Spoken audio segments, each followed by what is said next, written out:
अगर भारत में वामपंथी दुष्प्रचार और कांग्रेसी नफरत का कोई सबसे बड़ा शिकार हुआ तो वो है वीर सावरकर।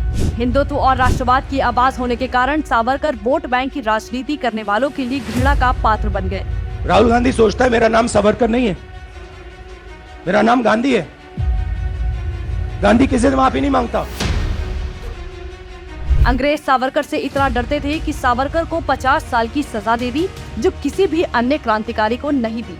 और वहीं कांग्रेस सावरकर से इतना डरती है कि उनको झूठ के मकर जाल में कैद करके रखना चाहती है, ताकि देश को गुमराह कर कभी आजादी के इस महानायक का सच आम जनता तक नहीं पहुंचने दिया जाए। लेकिन समय आ गया है कि अब वामपंथियों द्वारा वीर सावरकर पर फैलाए गए झूठ के मायाजाल को जड़ से मिटाया जाए, ताकि पूरा देश सावरकर के बलिदानों और विचारों को जान सके। झूठ नंबर 1, सावरकर ने दी टू नेशन थ्योरी। लच्छेदार अंग्रेजी में बात करने वाला थुरूर हो या लाल सलाम करने वाला कोई सड़क छाप छट्टू भैया वामपंथी एक शातिर प्रोपेगेंडा के तहत सावरकर को भारत विभाजन के सिद्धांत का जनक बता देते हैं, जिससे न केवल सावरकर बदनाम हो जाए बल्कि विभाजन के असल गुनहगार भी छिप जाए कि कैसे अलीगढ़ मुस्लिम यूनिवर्सिटी का संस्थापक ही भारत विभाजन के विचार को देने वाला गद्दार था। पाकिस्तान जिन 3 नामों को अपना मसीहा मानता है, उसमें जिन्ना, इकबाल और सर सैयद अहमद खान सबसे ऊपर हैं। और कमाल की बात यह है कि 1857 में दिए गए अहमद खान के भारत को बांटने वाले विचार को 1883 में जन्मे सावरकर के ऊपर डाल दिया जाता है। झूठ नंबर 2, सावरकर ने मिलाया था मुस्लिम लीग से हाथ। कांग्रेस और उसके पिट्ठुओं द्वारा सावरकर की हिंदू महासभा पर सिंध और बंगाल में लीग के साथ सरकार चलाने पर छाती पीटी जाती है। मुस्लिम लीग के लिए हिंदू विरोधी और राष्ट्र विरोधी कानून पास करना मुश्किल हो जाए और हिंदू महासभा के लिए भी ऐसे प्रस्तावों का विरोध कर पाना आसान बन जाए।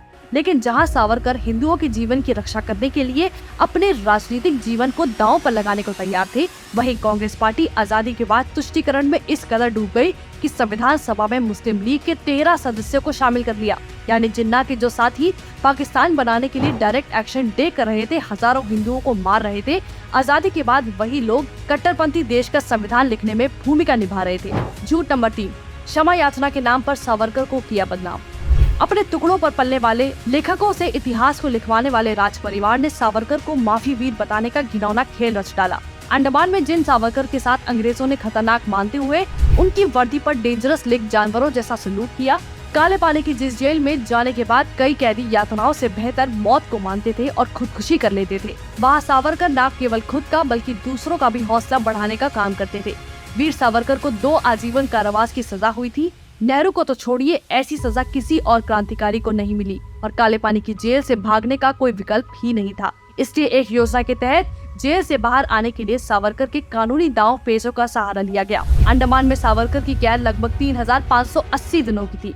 सावरकर को उनके कारावास के दौरान गांधी, नेहरू और अन्य भारतीय बंदियों को दी गई बुनियादी सुविधाओं से वंचित कर दिया गया था। सावरकर को मानसिक और शारीरिक रूप से प्रताड़ित किया जा रहा था। सावरकर मूलतः एक वकील थे, इसलिए उन्हें ब्रिटिश कानून का पूरा ज्ञान था। ऐसे में उसका फायदा न उठाना गलत होता। 5 अक्टूबर 1917 को अंग्रेजों को लिखे दया पत्र में सावरकर ने कहा था, सभी राजकैदियों को रिहा किया जाना चाहिए, भले ही मुझे इससे बाहर रखा जाए। अंग्रेजों के पिछलग्गू बनकर खुद को आजादी की लड़ाई का मसीहा बताने वाले कहीं वीर सावरकर के सामने बोने न पड़ जाए, इसलिए ये साजिश रची गई। सावरकर को माफीनामा लिखने वाला बताकर जेल में भी लग्जरी जीवन जीने वाले, शान से किताबें पढ़ने और लिखने वाले नेहरू को आजादी का महानायक बना दिया गया।